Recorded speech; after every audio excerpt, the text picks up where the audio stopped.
them in the chat, or feel free to interrupt just to get the question answered. I really want to have this be something that you guys want that's going to be helpful to you. So let me make sure I'm on the right page here.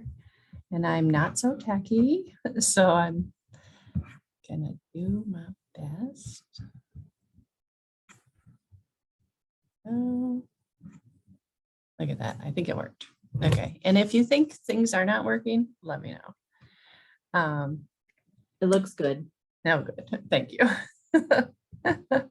So our objectives, and I do kind of whip through a lot of stuff. A lot of this stuff is stuff you know or have heard. And so I do have a tendency to go through it quick. So if you need me to slow down or explain something, I try to go easy on the acronyms just because everybody's coming from different backgrounds, and it's like, what? It's special ed, and all of education has so many acronyms. So let me know if you have questions.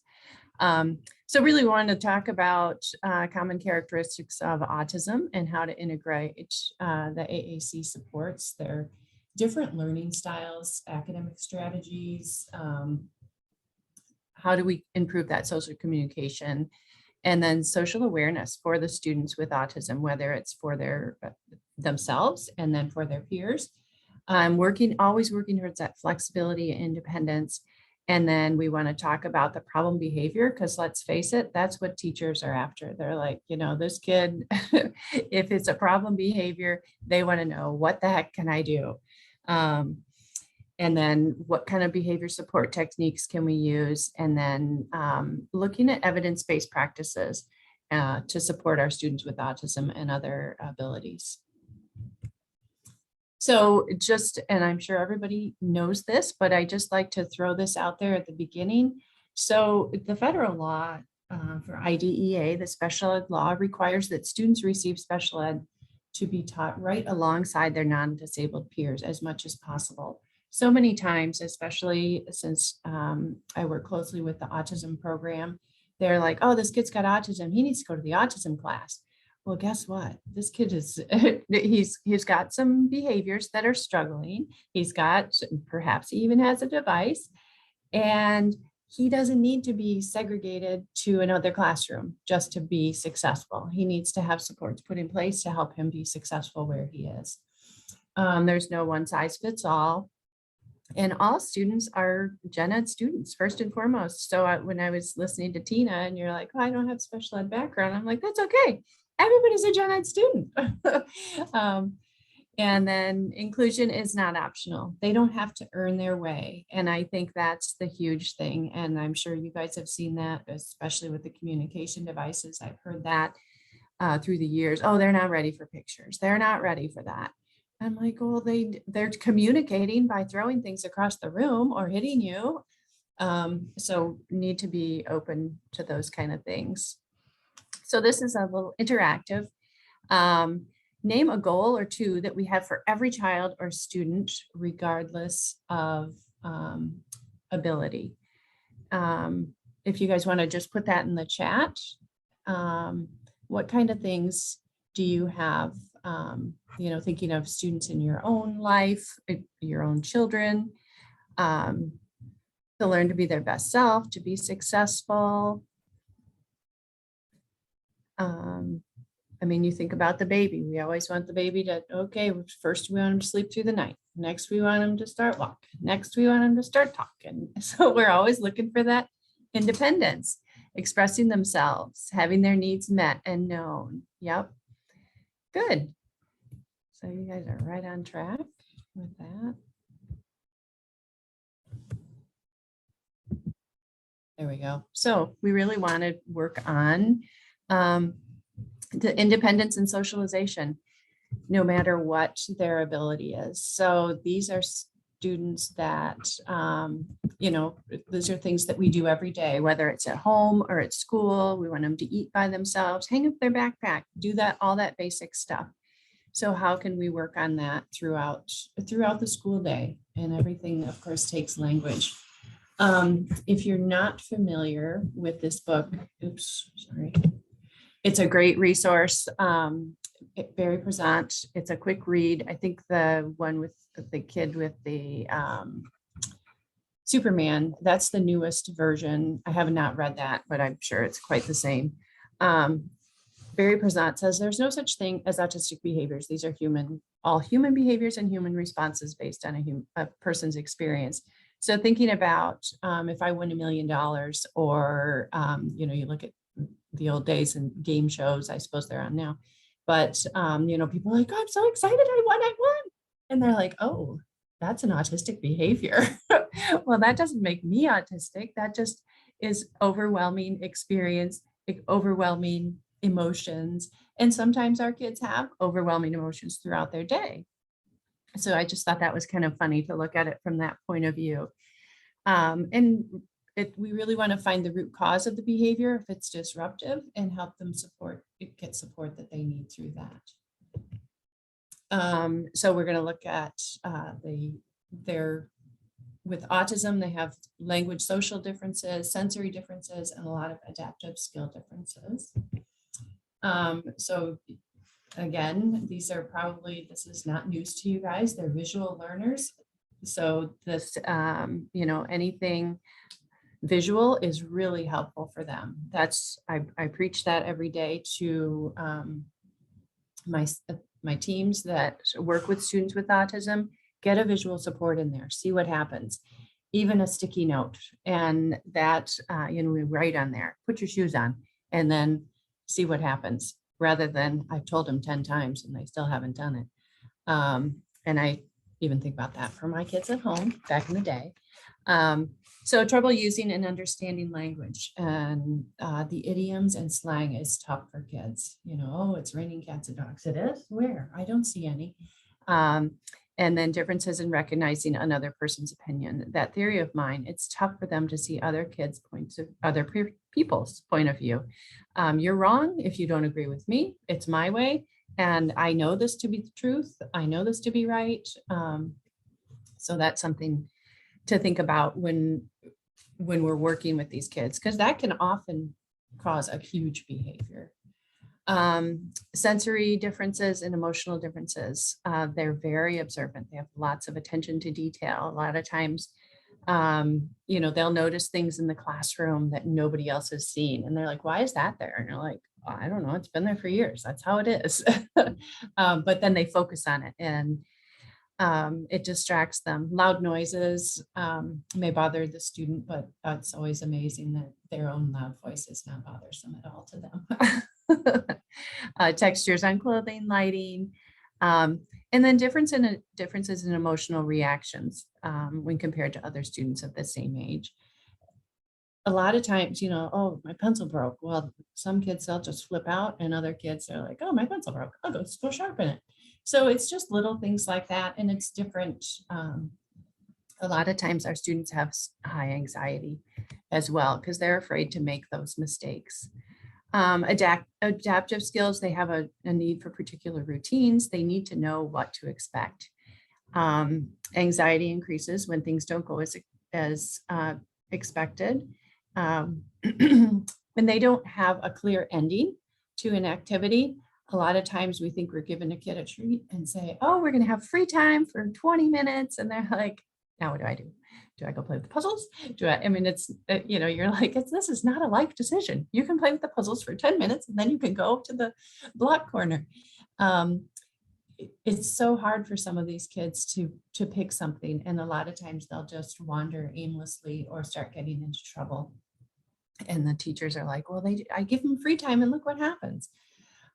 Struggling with transitions.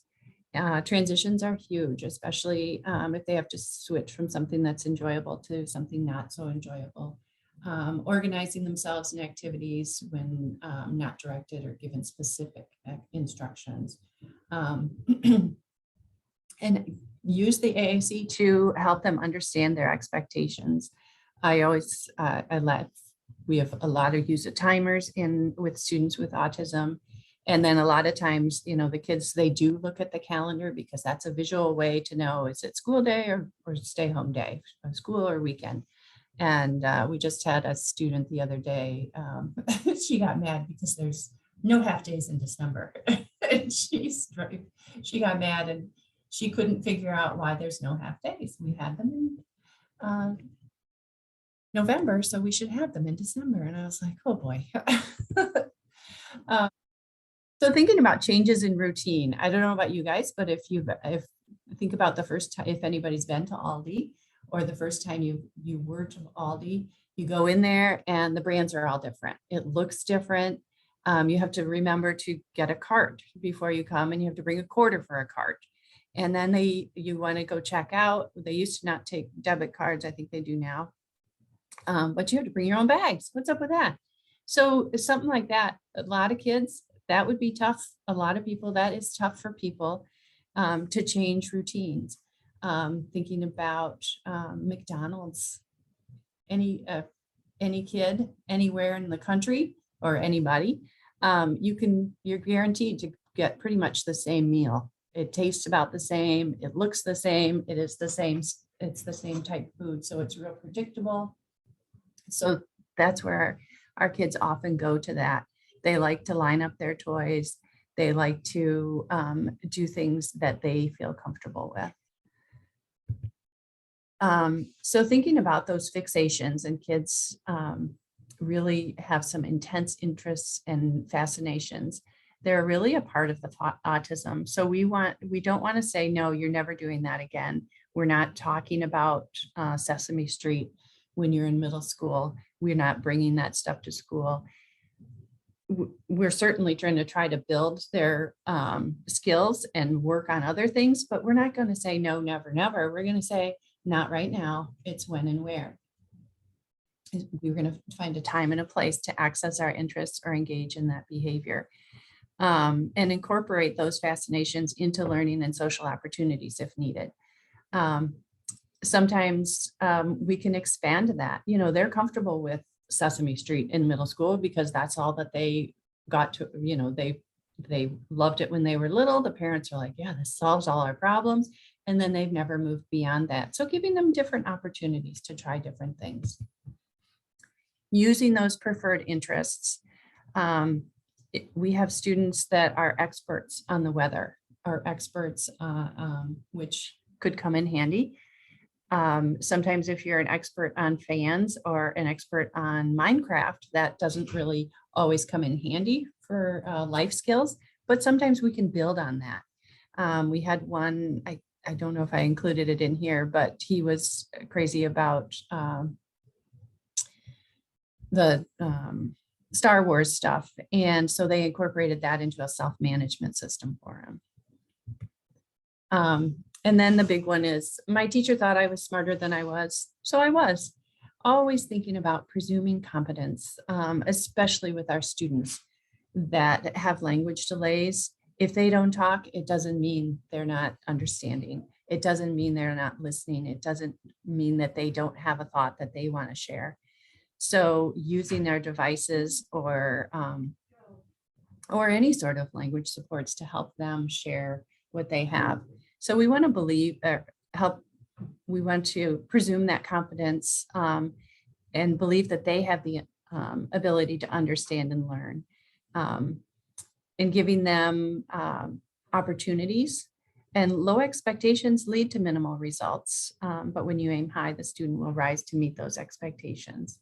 So we really want to push that presuming competence. I think they can do this. We're going to give it a good try.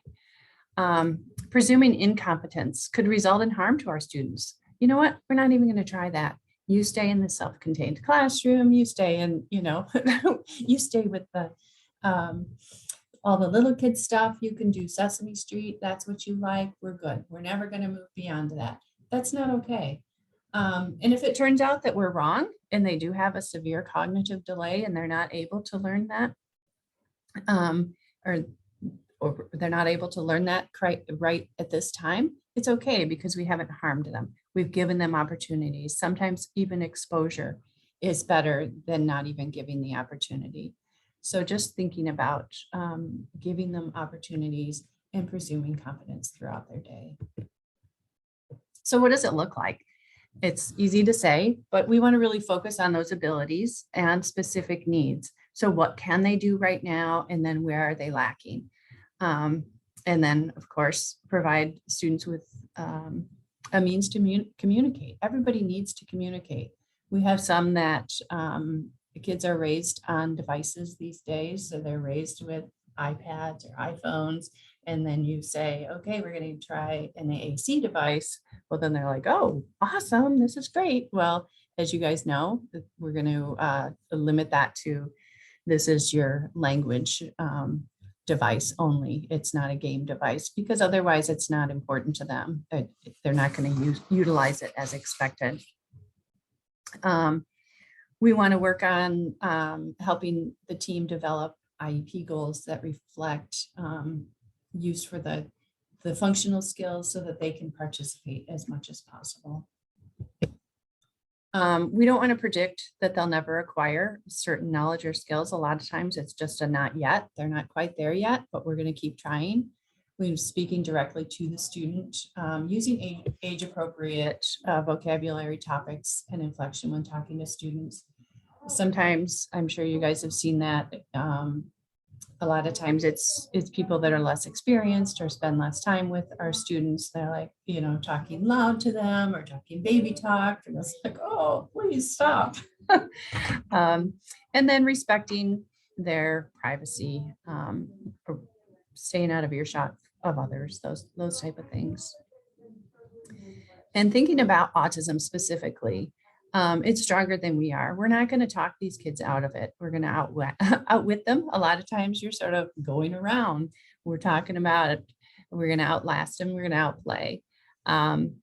Saying this will not work is not an option. We're going to commit to try. And this is a big one that I share with teams. Just give it a try. We'll give it the good college try. We're going to give it for, 3 to 6 weeks, see what happens. And then we can revisit it if we feel like this is really a failure. Working on those socialization and independence skills, because if they don't have socialization, I was just with a teacher the other day, and she's a newer teacher in preschool, and she's got a 3-year-old who's reading. And she's like, oh, I need kindergarten's work to get him to work, or to help him keep learning. And I said, and it's great that he's reading, but he's 3 years old. He's not able to interact with his peers. He's not playing on his own. This is his go-to comfort activity. We really want to expand his socialization so that he can interact with peers and join a typical classroom.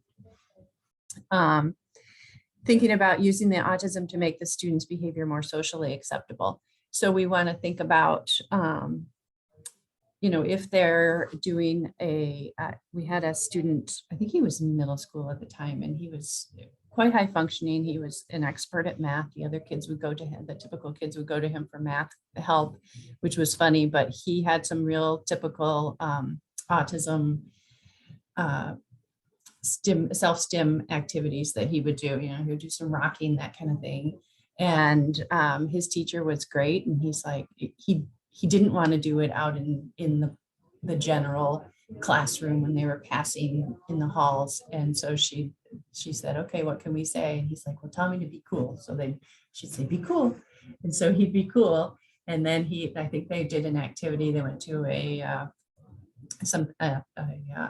whole school activity in the gym. And so he held it together, and then he got back into his classroom. He's like, oh, I got to get my autism on. And he went right to his stimming.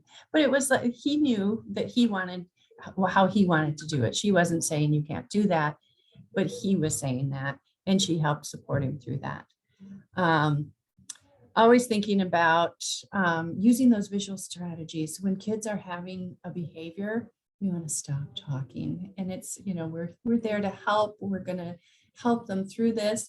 Oh, I can help you. You know what? They don't need our help. I mean, they do need our help, but they don't need us to be talking at them when they're in a crisis situation.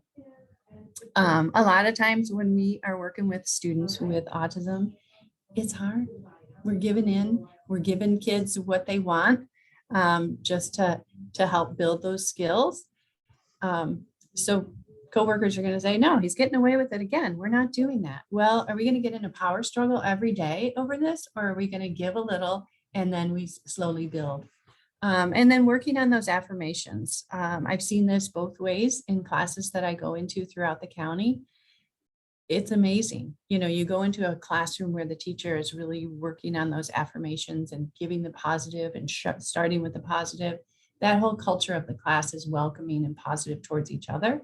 And then you go into another class where the teacher might be a little bit more punitive and I hate to say it, but old school. I can say that because I am old school. and it's just the whole culture of it is not welcoming. And those affirmations really should exceed the corrections if possible. So we want to look at defining, understanding problem behavior, because that's what it really comes down to. That's when people are like, okay, I need help now. I've been managing, but we got this problem behavior. We got to deal with it.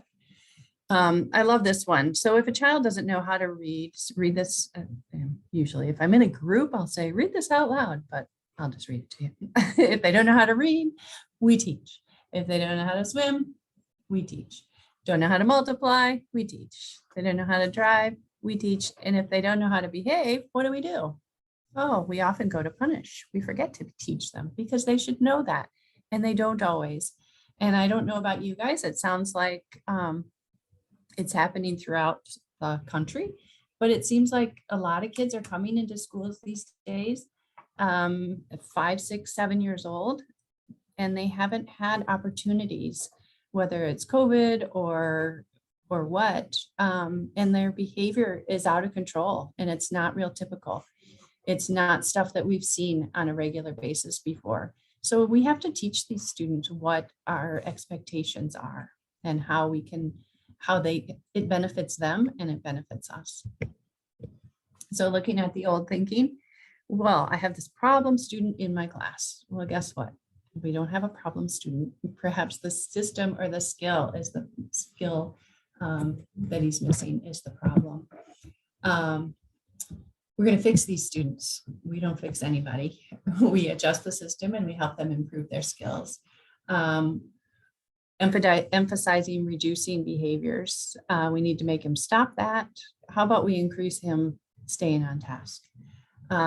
Really want to work on those positive approaches. There are no quick fixes. We really want to work on sustained results. And then going to an expert is not really going to help because the expert comes in and says, I've got this. Here, we're going to fix this today, and then I'll be back next month. Well, you really have to have the team work on it together and the team do it together for the long term, that it's going to have those sustained results. Okay. So back to the old school, when we know better, we do better. So we always have to look at that research, and we're always figuring out and learning new ways to work with families and students. And once we have the information, we have the responsibility to adjust and reflect to the most effective practices of today, which clearly your group is doing.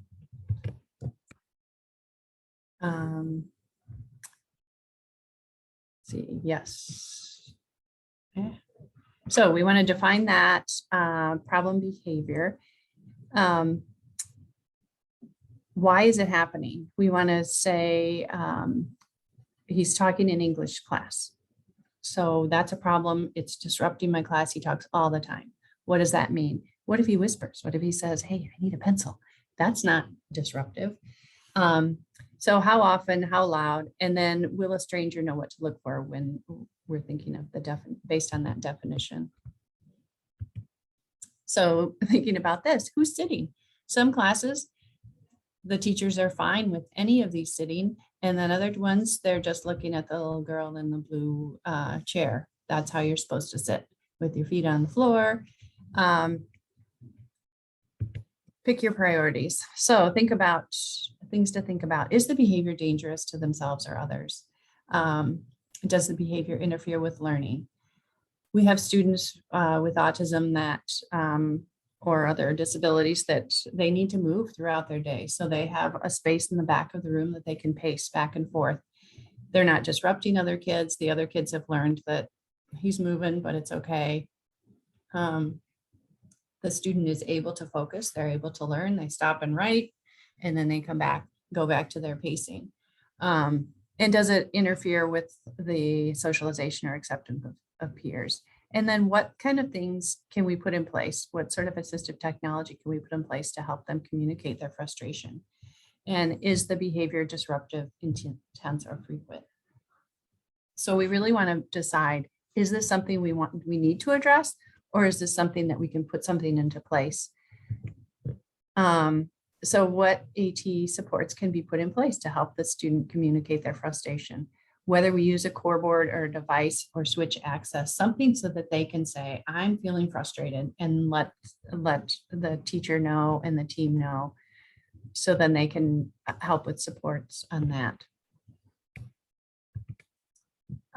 Children do well when they can. It's pretty, there's some spicy kids who, you know, they push your buttons just for fun to see a reaction, and they are having fun. But then for the most part, kids want to be good. They want to do the right thing. So we really want to look at the why. When we figure why this is happening, then it helps us find a solution. And a lot of times we're thinking, oh, he's being stubborn today, he just won't do it, he's not motivated. But it really comes down to the students can't do it. They don't have that skill to complete the behavior that we're asking for. Maybe they don't have the attention, the work endurance, or the receptive language to be able to process that, or the impulse control. And sometimes they've got, you know, you think about the trauma kids, you never know what's going on in their head that day. So assume, okay, how can I reteach this? How can I help them and support them through this so that they have the ability to do this and the confidence? Thinking about the can't do versus won't do. If you told me to do this presentation in, I just heard this one the other day, in French for $1 million, well, I'm highly motivated. So I really would love to do that, but I just can't. It's beyond me. I know a few words, but I certainly couldn't do the presentation. So making sure that we're helping the kids so that they can do it, even though they've done it before and they can't do it today. How can we help them through that? This is a pet peeve for mine, rethinking screen time, especially for the littles. Our students, especially with autism, are very visual. The screens are so isolating, it turns them further inward instead of drawing them out into the world. So they prefer any of these screens to interactions with others, especially if they've had lots of use of those at home. Screens don't help build those social skills. They can cause dysregulation. So really thinking about at school, we can use these for high impact educational opportunities, such as the AAC. So he's using it for his language, and that's all he's using it for. Sometimes transitioning away from favorite screen can be very disruptive to a child's regulation. So really thinking about what the benefit is and having conversations with parents and the team about what the purpose is. Sometimes classrooms will have free time and the kids can go on their computers, and then kids blow up because they're having trouble separating from that. The high impact educational opportunities are communication supports with the high tech devices or the core boards, writing supports, voice to text using word prediction, reading supports, leveled content, text to speech, and then math supports, keyboard accessible equations. There's so many great things that you can do with these. So really showing the team what's available, because I think so many times, you know, we're each in our own little world, but you guys have so much to share with the team on all of these other things as well. So we really want to understand the behavior support techniques and how we can intervene. And I know you guys probably aren't the primary service provider for these students, but a lot of times just helping the team to understand and to look at these behaviors. We want to really let the students know what's going to happen next. We all expect that in our lives. If we got here this morning and we're like, okay, well, we're going to be here till 5:30, you'd be like, what? I don't think so. We want to know when it's going to start, when it's going to end, using assistive technology to help them communicate and understand their expectations. And we really want to set expectations, be consistent, and follow through. And we can do that in a kind and positive manner. You know what? We don't sit on the tables. We don't, walk up the slide, those type of things. Make sure the directions are clear, short, and concrete, and acknowledge your student for complying, and then give it choices within limits. You can do either one of these two things. And then they have some control over the situation. Really thinking about distracting or redirecting that problem behavior and saying stop instead of saying stop or no. It is more powerful so that when you do have to say stop or no, they actually listen. If we're saying, no, don't do that, no, don't do that, they're hearing that all day long. You think especially of a toddler, when they're hearing that all day long, then they're like, well, there's the road. I'm just going to walk out there like I usually do. And she's saying stop, but I ignore her, like when I'm playing with the clicker or with the remote control. Anyways, if a student seems overstimulated from sensory input, offer a break area. And that's huge, that our students can learn to use a break area or a calm zone. It's not a timeout. It's just a calming area and a calming time for them. They really like the hands-on or visual activities. And then staying calm. If we've got a student in major crisis, we want to stay calm so that we're helping them to calm themselves. And letting them know exactly what's expected, and then allow them to earn privileges for complying with your expectations. So we want to look at letting the student know what's going to happen. We can provide that through visual schedules, first then boards, online schedule. Those first then boards, a lot of times teachers are thinking, oh, he's way beyond that, and he is. But sometimes that's just going back to basics. It really is helpful for our students that have frequent crisis situations. Setting the expectations, using physical or virtual pictures of tasks completed, and really working as a team, knowing what the options are in this classroom, how the teacher and the team in the class works together, and then setting those expectations as a team. Visual timers are huge, using the assistive technology to help the student communicate his or her needs, having those accessible so that the student is able to tell you what their crisis is happening at that time. Like I said in the beginning, effective for all students, essential for some. So a lot of these are things that are effective for everybody, but students with autism, they have to have the visuals. We did a presentation the other day at one of the high schools in town because I think they were bullying one of our students with autism. And so we did a little presentation to the classroom about this is autism and this is how you can support the kids. And this is their activities or their characteristics. And the teacher, who I don't think was on board in the beginning, he said, wow, that was really good. That would be good for all the kids in the school. And so that was kind of interesting to hear. Visual schedules. So these can be pictures or written words. They do not have to be fancy.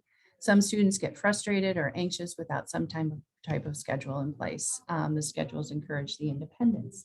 A lot of times the students, it teaches them the accountability. And then I love this one, referring to the schedule as a non-confrontational way of enforcing rules. And I had a student who, I forget, we were going from, I think they were doing stations in the classroom, and he was on a potty schedule because he was having some issues. And so I said, well, it's time to use the restroom. No, I'm not going potty. And he started into full mouth. And I said, well, let's check your schedule. He goes over and looks, he's like, oh, and it was on the schedule. So he wasn't having to listen to me. It was the darn schedule. So it was just pretty funny. And I was like, wow, this is a perfect example. And it just tuned him right in. And he went, sat on the potty, and then came back to work, or came back to the activity that he enjoyed. But we always have to teach those. That's one of the big things that I used to forget in the beginning. You know, I'm like, oh, I put this beautiful schedule that I designed with pictures and lamination and Velcro on the kids' desk, and they won't use it. I'm like, oh, we forgot to teach that and show them the value of it. So we want to practice it and show them this is why we use it. This is what it means. So when we see any of these behaviors, trouble remembering or figuring out what's expected. If they have anxiety when the routine is disrupted, let's see if we can throw a visual in there. Trouble moving from a preferred activity, frequently inattentive or off task, if they're oppositional or defiant, if they're disorganized in daily activities, and we'll go through that when I get up to that. Those are for students in high school. And I just put these little icons on here. Those are pretty basic icons, especially for you guys. But that, you know, they don't have to be fancy icons. Writing it down, using our sticky notes. We want to have, whether they're words or pictures, video modeling is huge. Our students really love that. Whether it's seeing themselves, seeing a peer, sometimes we'll do it with themselves. And, you know, we had a student who had trouble coming in the morning every single day. And so we started by, we did some pictures of him. Here's him coming in. We got him when he was happy on one morning. And then we started showing him that, and then we added to it. So he had a book of how he looked coming into the building and having a happy day. And it really worked. So don't underestimate the video modeling as well. Basics of good behavior management, working on those relationships. Nobody's going to do anything if they don't like you. You know, if I'm punitive and grumpy every day, they don't want to help. They don't want to be with me. They're not going to behave for me. But if we can work on that relationship, modeling the respectful behavior, I see that. I mean, that's huge. But I have been in schools where, you know, I hear an adult has lost it and they're yelling at a student, and I'm like, oh boy, this is not going well. You know, if we don't want the student to yell at us, then we need to not yell at them. Staying calm and positive, those type of things, which is tough. Provide that structure and routine and organization. Students love the structure. That's really what schools are based on. It's the structure and the environment, interrupting, redirecting, changing the subject, giving them an easy way to communicate. We want something quick and easy. Do you want this or this? And we can show them either pictures. If they have a device, have it quick and easy on there so that they can quickly say what they want and let you know. Thinking about managing the environment. A lot of times we see this in high school, middle school, high school. Well, he's bugging me, he's talking to me, he's looking at me. Well, let's try to figure out how we can move these kids away from each other if they're bugging each other. Caring gestures, sometimes just coming up and say, hey, I'm here with you. We're good. Hurdle help. This is one that I always think about math when they, you know, look at this math page of, 20 questions and I don't even know where to start. I'm not even going to start. All right, why don't we do them together? I'll do the first one and then you do the next one and then I'll help you. And then now you do the rest. Directive statement. When we've got a student in crisis and they're highly agitated, and sometimes they're ready to throw something or coming at you, a directive statement, it's time to sit down. Those type of things, that's important. Summarizing the kid's point of view. I understand you're feeling upset. The other student said something nasty to you and that hurts your feelings. Using prompting, and this is huge, of course, with the AAC, Sometimes you have to prompt them to help them get to where they need to go on that. Time away. If you need to go for a walk, we can do that real quick. If you can run this envelope, we always have empty envelopes on the teacher's desk. Run these down to the office for me real quick. The secretary knows it's an empty envelope moment and you can chat for a couple minutes. That just redirects them and distracts them as well. Hey, Katie, yeah. this is Gail. I'm gonna interrupt you for a minute. So we have about 5 minutes left. For Okay. this section. So I wondered if you could jump down to, I don't have the slide number in front of me, but where we start talking about the fidelity of using visual schedules. Yep. Where's that one? One more, maybe. Oh, two more. There we go. Yeah, that one. Fidelity. So really with the visual schedules. So a lot of times, again, especially with my job going into classrooms to consult and coach teachers and staff and teams, they'll say, oh, well, I tried it and they didn't like it. Well, let's work on using it with fidelity. We want to make sure we teach the student how to use that visual schedule, model it and practice it so that they understand. We want to use it daily. The student has to be able to do it on their own without prompts, and then building it as a team. It can be pictures, symbols, or objects or words, whatever the student needs and whatever speaks to that student. A lot of times, if the student doesn't know how to read, we'll have the picture, or we'll have to use pictures, but we always have a word with that so that the staff knows what the word is. We had a student move in from, I think it was Brazil. So he had all these great pictures and we're like, what are these? And then they had the word in Portuguese. So that didn't even help us, but these are some examples of schedules. Sometimes the one with the time on it, sometimes the time can be distracting. This would be one for a whole class. And almost every teacher that I say they need a visual schedule, the teacher says, well, they can read the board. Everybody knows, he knows exactly what's going on. And yeah, he does. But then why? But let's try a personal individual schedule. And for big kids, it can be in their notebook. It can be something private. They don't have to stand out. Let's see. This one is one that the student actually wrote it off the board every day and would put it into a page protector and check it off. So something simple and easy like that. And he doesn't stand out. It helps him think about that. Visual schedules as assistive technology, lesson picks, allows the users to insert the templates and create customized materials. AAC can be programmed to display a visual schedule. Set up as a phone background. Our students often have a cell phone, so let's utilize them. And their kid, especially when you're looking middle school, well, hopefully they don't have them in middle school, but they do. In high school, they all have their phones, but they're not going to stand out. Using a visual schedule app, really explore that. I'm going to ask our participants here to think about a question that they may have for you. And then my question is about the Oliver project. It's a few more slides down. Oh, yeah. I found the, sorry, giving you. There we go. No, I don't even know if I have, let's see, that's set up right.